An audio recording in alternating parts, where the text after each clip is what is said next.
A very good morning and Jai Hind 12th class. How are you students? I hope you are fine beta.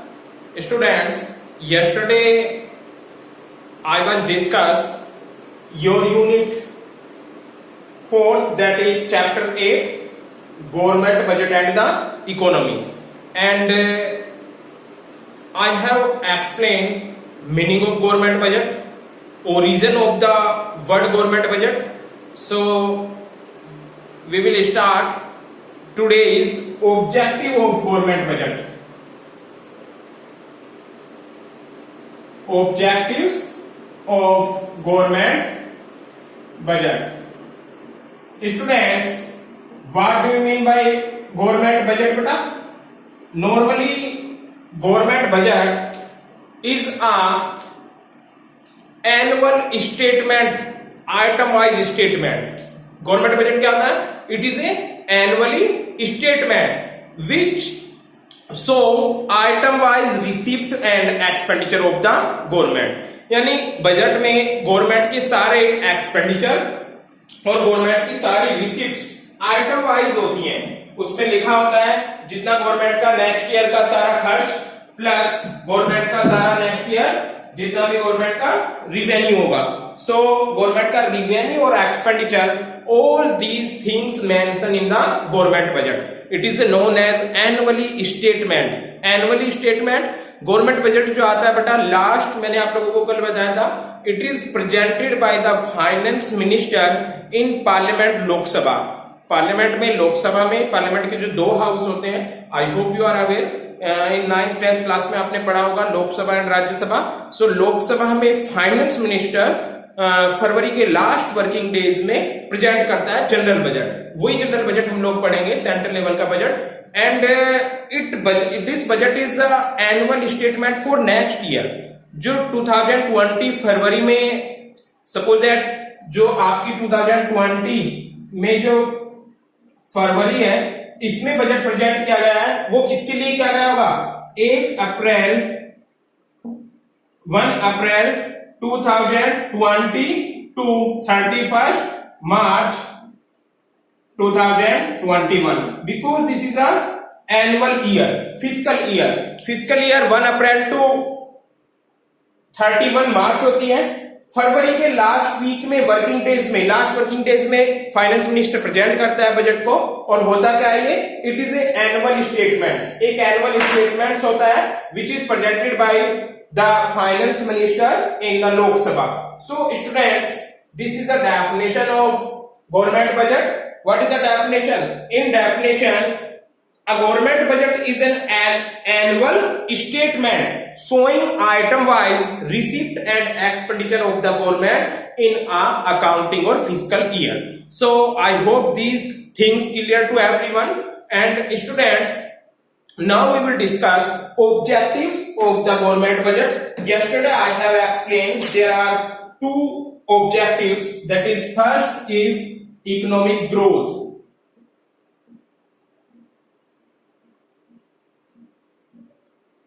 First objectives क्या होगा बेटा? Country की economic growth हो. यानी government एक ऐसा budget बनाएगी, फाइनेंस मिनिस्टर एक ऐसा बजट लेके आएगा, उनका ये ऑब्जेक्टिव्स होगा that country will growth in next year. And how can we measure that countries growth और कांस्टेंट और डिक्रीज? ये कैसे कह सकते हैं बेटा? GDP is the basic indicator for countries growth. And if GDP increasing, then we can easily say that our country is growth. And how can we say that GDP is growth? So budget एक ऐसा होगा, government एक ऐसा budget पेश करती है जिसका objective होगा इकोनॉमिक ग्रोथ. और ये बजट कैसे ये ऑब्जेक्टिव रन करेगी? गवर्नमेंट उसमें बहुत सारे पर्पस पे इन्वेस्ट करेगी, गवर्नमेंट उस पर इन्वेस्टमेंट बढ़ाएगी, इन्वेस्टमेंट से प्रोडक्टिविटी बढ़ेगी, प्रोडक्टिविटी से इनकम बढ़ेगी, और टोटल जो फैक्टर इनकम होती है वही कंट्री की जीडीपी बन जाती है. और अगर जीडीपी इंक्रीज हो रही होगी तो it means government achieve the objective. Government budget के थ्रू अपने ऑब्जेक्टिव को अचीव कर जाएगी. So first objective of the government budget is economic growth. Getting? I hope this is clear to every student. Today is your whole topic is a theoretical concept. अब ये सारा theoretical है, तो you have to read and go through with book and read again and again for a better understanding. So I hope this is clear. Next है, आप लोगों के बेटा कोई भी राइटर्स की बुक हो, किसी में भी दे रखे हैं, लगभग लगभग सेम होंगे। मैंने कल आपको ये भी बताया था 3 मार्क्स में क्वेश्चन आस्किंग होगा, इसमें 3 नंबर का क्वेश्चन पूछा जाएगा और कोई पर्टिकुलर ऑब्जेक्टिव्स वहां पे गिवन होगा। You have to explain this objective. कोई आपके डिजायर के अकॉर्डिंग नहीं कि explain any one government budget, no, it will be asked that explain the economic growth as a budget objective of government budget, so with their name. Next here is next is reallocation of resources. I was also explained this reallocation of resources.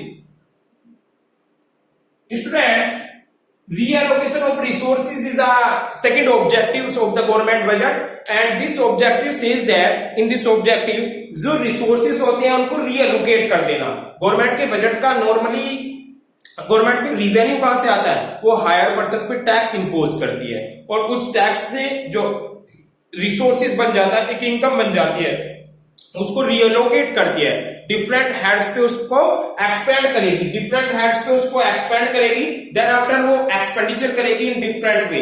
So we can say the primary objective of government budget is to reallocation of the resources in best possible way, ऐसे way में जैसे balance हो जाए economic goals और public welfare achieve हो जाए, ज्यादा से ज्यादा प्रॉफिट मैक्सिमाइजेशन हो रहा हो, पब्लिक का वेलफेयर हो रहा होगा, reallocation of resources. This is the second objective of the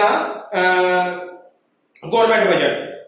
इसके लिए गवर्नमेंट क्या करती है बेटा, बजट द गवर्नमेंट में have liberal public expenditure policy, more expenditure can be plan in field of defence, infrastructure, railway, road, transport etcetera. इन सभी चीज पर गवर्नमेंट ज्यादा से ज्यादा एक्सपेंडिचर करती है और वो रिसोर्सेज एलोकेट हो जाता है। कहां से आएगा गवर्नमेंट पे पैसा, पहले रिच पर्सन पे टैक्स इंपोज करेगी और देन टैक्स जो होगा वो रिसोर्सेज होगा, फिर उसको रीएलोकेट कर देती है, डिफरेंट हेड्स पर उसको खर्च कर देती है। So I hope you have to clear these 2 points. Next one, generation of employment. Third point, generation of employment is a very important objective of the government budget. In this objective, government का ये objective होता है कि country में ज्यादा से ज्यादा employment की अपॉर्चुनिटी प्रोवाइड हो।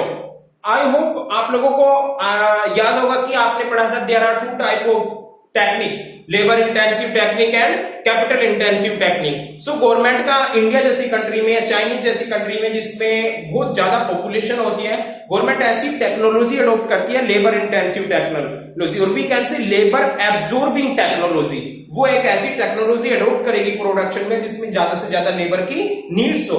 भले ही हमारे पास टेक्नोलॉजी है, बट गवर्नमेंट जानबूझ के एक ऐसा ऑब्जेक्टिव लाती है, गवर्नमेंट ऐसा ऑब्जेक्टिव लाती है जिससे जनरेशन ऑफ एम्प्लॉयमेंट हो जाए कंट्री में, क्योंकि गवर्नमेंट का ये भी एजेंडा होगा कि कंट्री में ज्यादा से ज्यादा लोग इंप्लॉयड हो, अनएम्प्लॉयमेंट कम हो। तो ये भी एक गवर्नमेंट का ऑब्जेक्टिव होगा और in this manner government take a labour absorbing technology, or we can say labor intensive technique. There are 2 technique, that is capital intensive technique and labor intensive technique. In capital intensive technique, production will grow by the help of capital. In this technique, capital is more and labor is less. But in the other hand, which is labor intensive technique, which we will use in generation of employment. In labor intensive technique, labor is more and capital is less. So such type of technique used by the government, because by the help of labor intensive technique, government create very employment opportunity in the country. So this is a generation of employment is a very important of objective of government budget. I hope this is also clear.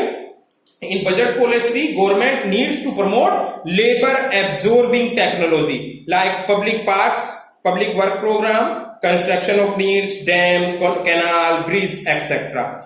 I hope this is also clear. Next one, economic stability. This is a very important.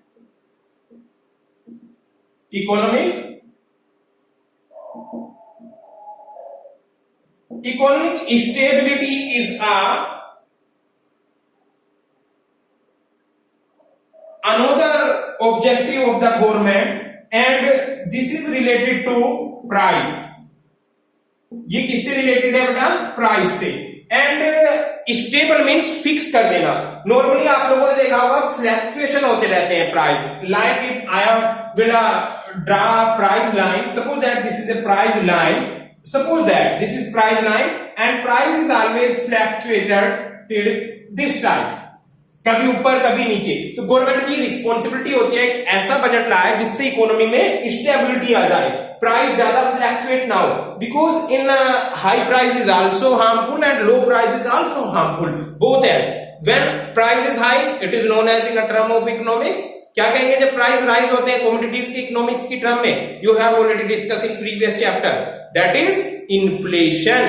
So in the situation of inflationary government situation, जब price rise हो रहे होंगे inflationary की situation में, जब price high होंगे, this is inflation, this is inflation, inflation, जब आपके प्राइस हाई हो रहे होंगे, इन दिस सिचुएशन गवर्नमेंट की रिस्पॉन्सिबिलिटी बनती है कैसा बजट बनाए? Surplus budget. सरप्लस बजट का मतलब गवर्नमेंट अपने एक्सपेंडिचर कम करेगी और अपना जो रिवेन्यू है उसको ज्यादा करेगी. गवर्नमेंट का रिवेन्यू कहां से आएगा बेटा? टैक्स से. जितना ज्यादा गवर्नमेंट टैक्स इंपोज करेगी उतना ही लोगों की परचेजिंग पावर कम होगी, और लोगों की परचेजिंग पावर कम होगी पूरा पहले चैप्टर से इंटर रिलेटेड है. आपको रिलेट करके देखिए इन्फ्लेशन कैसे कम करती है गवर्नमेंट इन द, और इकोनॉमिक स्टेबिलिटी कैसे लाती है. सपोज दैट कंट्री में इन्फ्लेशन है, इन्फ्लेशन की सिचुएशन में एग्रीगेट डिमांड इंक्रीज हो रही होगी, because by the help of increasing aggregate demand general commodities के प्राइस राइज हो रहे होंगे. इन दिस सिचुएशन इकोनॉमिक स्टेबिलिटी लाने के लिए गवर्नमेंट क्या करती है? प्राइस को कंट्रोल करने के लिए एग्रीगेट डिमांड को कंट्रोल करेगी. अब how can aggregate demand control by the government? In this situation government prepare surplus budget. Surplus budget mean जिसमें गवर्नमेंट के एक्सपेंडिचर कम हो और गवर्नमेंट के रिवेन्यू ज्यादा हो. जब गवर्नमेंट के रिवेन्यू ज्यादा होंगे बेटा इट मीन्स गवर्नमेंट ने ज्यादा टैक्स कलेक्ट किया होगा और अपने खर्च कम कर दिए होंगे. इन दिस सिचुएशन जब गवर्नमेंट के टैक्स ज्यादा कलेक्ट कर रही होगी लोगों की परचेजिंग पावर कट हुई होगी, कम हुई होगी, और जब लोगों की परचेजिंग पावर कम होती है ऑटोमेटिकली कंट्री में एग्रीगेट डिमांड लेस हो जाती है, और एग्रीगेट डिमांड लेस होना ही इन्फ्लेशन कंट्रोल हो जाता है, प्राइस आपके कंट्रोल में आ जाते हैं. There are two situation in this situation. On the other hand अगर कंट्री में डेप्रिसिएशन हो रहा है, डिप्रेशन में जा रही है country, depression means deflation. Deflation कब आता है? जब जनरल कमोडिटीज के प्राइस फॉल्स हो रहे हो. जनरल कमोडिटीज के प्राइस फॉल्स हो रहे हो तो इन दिस सिचुएशन क्या करती है गवर्नमेंट? डेफिसिट बजट बनाती है. बेटा गवर्नमेंट की ये भी टेंडेंसी होती है, डेफिसिट बजट भी बनाती है. डेफिसिट बजट एक ऐसा घाटे का बजट होता है जिसमें गवर्नमेंट टैक्स कम कर देती है और बोरोइंग करके भी एक्सपेंडिचर बढ़ा देती है. इट मींस गवर्नमेंट को लग रहा है कि मार्केट में एग्रीगेट डिमांड बहुत कम हो रही है, डिफ्लेशन हो रहा है, यानी रिक्वायरमेंट जितनी है एग्रीगेट डिमांड उससे बहुत कम है. इस सिचुएशन में क्या करेगी गवर्नमेंट? ये सपोज दैट डिफ्लेशनरी सिचुएशन है, प्राइस बहुत कम हो रही है. अब इन दिस सिचुएशन प्राइस कम हो रहे होंगे तो प्रोड्यूसर को प्रॉफिट नहीं होगा, वो आउटपुट को डिक्रीज करेगा. आउटपुट को डिक्रीज करेगा तो लोगों की रिक्वायरमेंट कम होगी, अनएम्प्लॉयमेंट हो जाएगा और कंट्री की जीडीपी गिर जाएगी. तो इन दिस सिचुएशन गवर्नमेंट क्या करती है? गवर्नमेंट को राइज करनी होती है aggregate demand. Aggregate demand rise करने के लिए गवर्नमेंट टैक्स को कम करेगी और अपने एक्सपेंडिचर को बढ़ा देगी, क्योंकि गवर्नमेंट का एक्सपेंडिचर लोगों की अर्निंग होती है और लोगों की जितनी अर्निंग होगी उतना ही ऑटोमेटिकली वो मार्केट में डिमांड क्रिएट करेंगे. जैसे ही डिमांड क्रिएट करेंगे आउटपुट की रिक्वायरमेंट होगी, आउटपुट की रिक्वायरमेंट होगी, एम्प्लॉयमेंट बढ़ेगा और एम्प्लॉयमेंट बढ़ेगा तो प्रोडक्टिविटी बढ़ेगी. I hope this is clear. So there are two things, this is a very very important. I will more explain, मैं इसको इसलिए ज्यादा एक्सप्लेन कर रहा हूं. इकोनॉमिक स्टेबिलिटी क्वेश्चन ऐसे ही बन के आएगा, explain the economic stability as a objectives of government budget. बिल्कुल ये लिखाएगा बेटा. I am repeat it again. Question क्या आएगा आपका? Explain objective of government budget as a economic stability. तो 4 नंबर में आपको ये लिखना है. तो इकोनॉमिक स्टेबिलिटी लाने के लिए क्या करना है? प्राइस को कांस्टेंट रखना है. नाइदर इज हाई और नाइदर इज लो. हाई को बोलोगे इन्फ्लेशन और लो को बोलोगे डिफ्लेशन. इन्फ्लेशन को हटाने के लिए क्या करेगी गवर्नमेंट? एग्रीगेट डिमांड को फॉल्स करेगी. एग्रीगेट डिमांड फॉल्स कैसे होगी? इसका कॉन्सिक्वेंस बनता है एग्रीगेट डिमांड फॉल्स होगी कि गवर्नमेंट टैक्स को इम्पोज एक्सपोज करेगी और सब एक्सपेंडिचर को कम करेगी. I hope this is clear to every students. Next one, fifth number is economic equality और reducing inequality of income and wealth. This is the fifth point. Reducing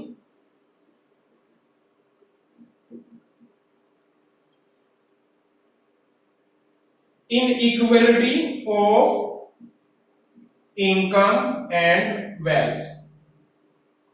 So this is the fifth objective of government budget. In this situation, government especially acceptable level.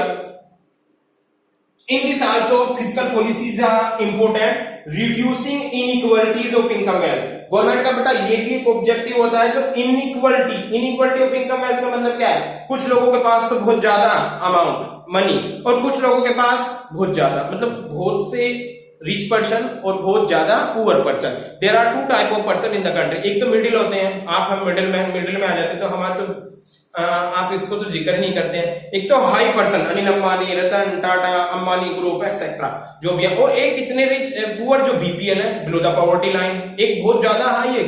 इनमें this is known as inequality of income and wealth. यानी country में क्या होता है, inequality income of wealth का. कुछ लोगों के पास ज्यादा धन प्रॉपर्टी और कुछ लोगों के पास बहुत कम. तो इस inequality of income and wealth को रिड्यूस करती है government through government budget. This is also objective of government budget. How can this reduce by the help of government? Government simple, very things. Yes, आप लोग उस पर think कीजिए 30 second. कैसे government inequalities of income of wealth को reduce करेगी?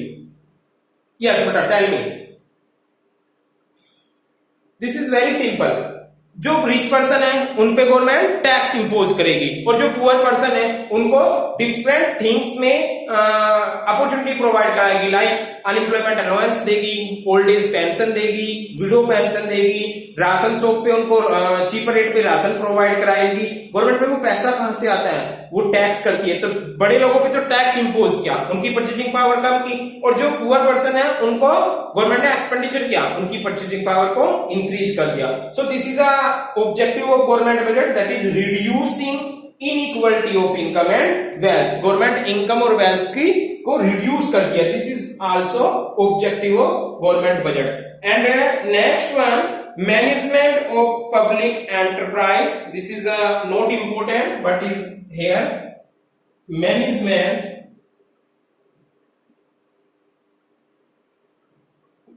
of public enterprise.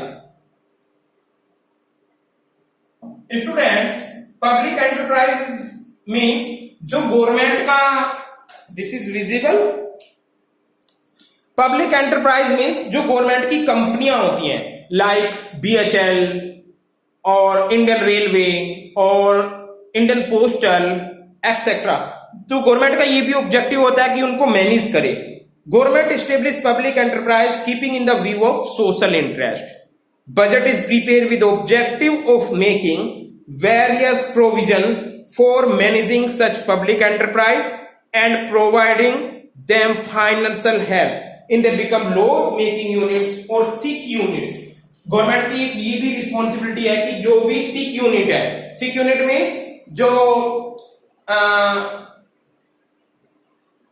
Sick unit आप लोग इंडियन इकोनॉमी में पढ़ोगे.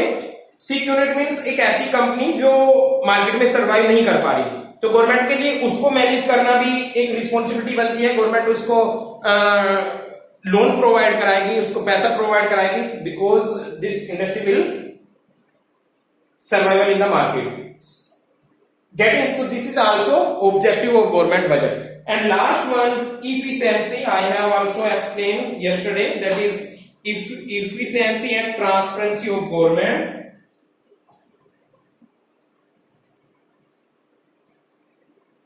Efficiency and transparency in government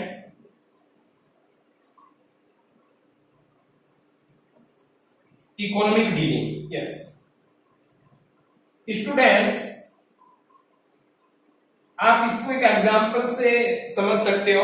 efficiency and transparency, यानी गवर्नमेंट जितनी भी इकोनॉमिक डील करती है, either is international level, either is domestic level, either is any producer within country और any producer outside of the country, उसमें transparency होनी चाहिए। ये भी ऑब्जेक्ट है। ट्रांसपेरेंसी मींस सबको पता होना चाहिए। फॉर एग्जांपल गवर्नमेंट कुछ ऐसे डिफेंस के मुद्दे हो सकते हैं जिसको गवर्नमेंट सबसे शेयर नहीं करे, अदरवाइज गवर्नमेंट को पब्लिश करना होता है, पार्लियामेंट में उनसे पूछा जा सकता है। सो ट्रांसपेरेंसी मींस सबको पता होना चाहिए। आप राफेल पे देख सकते हैं, राफेल पे कितनी चर्चा हुई है, तो गवर्नमेंट को आगे वहां पे बताना पड़ा कि हमने राफेल इतने में परचेज किया, ये डीलिंग हुई है। क्यों? क्योंकि गवर्नमेंट का बजट ट्रांसपेरेंसी है।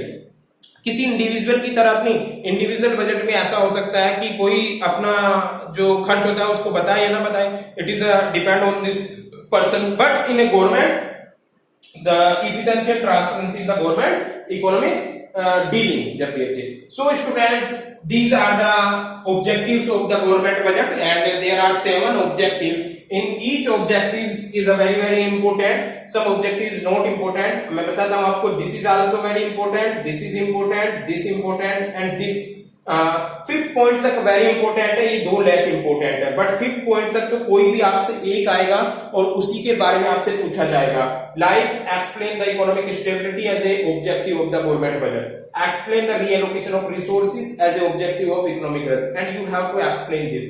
कीवर्ड मैं आपको बताता हूं एक लाइन में इसकी। इकोनॉमिक ग्रोथ मींस जीडीपी का इंक्रीज होना, गवर्नमेंट का ये ऑब्जेक्टिव होना चाहिए, एक ऐसा बजट बनाए गवर्नमेंट जिससे कंट्री की ग्रोथ इंक्रीज हो जाए, और it is depend on the investment, यानी गवर्नमेंट अपने बजट में इन्वेस्टमेंट को ज्यादा प्लेस करे। रीएलोकेशन ऑफ रिसोर्सेज, एलोकेट किया जाए, रिसोर्सेज को दोबारा से एलोकेट किया जाए, पहले टैक्स इकट्ठा करें और उसको different factor like road, railway, road, electricity, infrastructures पे खर्च करें। Generation of employment, labour absorbing technique को गवर्नमेंट यूज करे, ऐसी टेक्निक यूज करे जिससे ज्यादा से ज्यादा लेबर की रिक्वायरमेंट हो।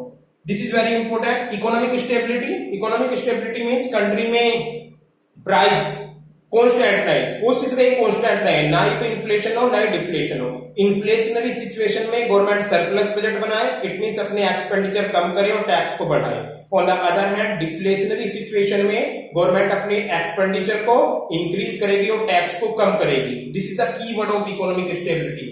On the other hand, reducing inequalities of income and wealth, it means rich person पे गवर्नमेंट टैक्स इंपोज करे एंड पुअर पर्सन को सब्सिडी ग्रांट करे।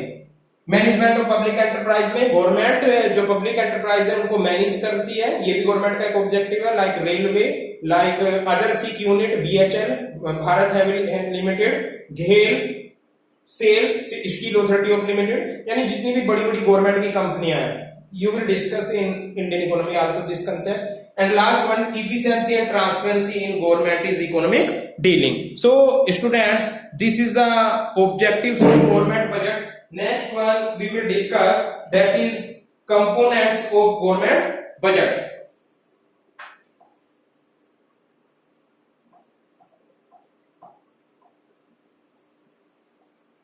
Students, there are two components of government budget, that is revenue and capital budget. So students, if we are talking about components of government budget, there are two important components of government budget, that is revenue budget and capital budget. These points we will discuss in tomorrow because this is very important, and these points I will try to explain by the flow chart. एक flow chart बनेगा बेटा। Revenue budget के अंदर भी government की revenue receipts और revenue expenditure होगा, same as capital budget के अंदर capital receipt and capital budget, capital expenditure होगा। So there are two type of component और each component have two type. Revenue budget is also divided into two types, that is revenue receipts and revenue expenditure. On the other hand, capital receipt and capital expenditure, that is capital budget, is also divided two parts. Further, these points is also divided, and this topic is we will discuss in tomorrow. So today I have only explained the government budget, which is a very important for the point of view budget, और it is very simple. आप इसको एक या दो बार read करोगे, with heading you can easily explain and understand these things. So thank you so much 12th class. Yes, 12th class, one more things, your notes is also, मैं आप लोगों को बहुत डिले करता जा रहा हूं, and tomorrow I will send tomorrow नहीं sorry same date I will send with this unit, मैं इसके सेंड करूंगा आपको, प्रीवियस चैप्टर के भी मैं बहुत जल्द आपको सेंड कर दूंगा. So I hope you will doing this notebook and I hope you have no any problem. If you have any problem you can contact me. So thank you so much 12th class.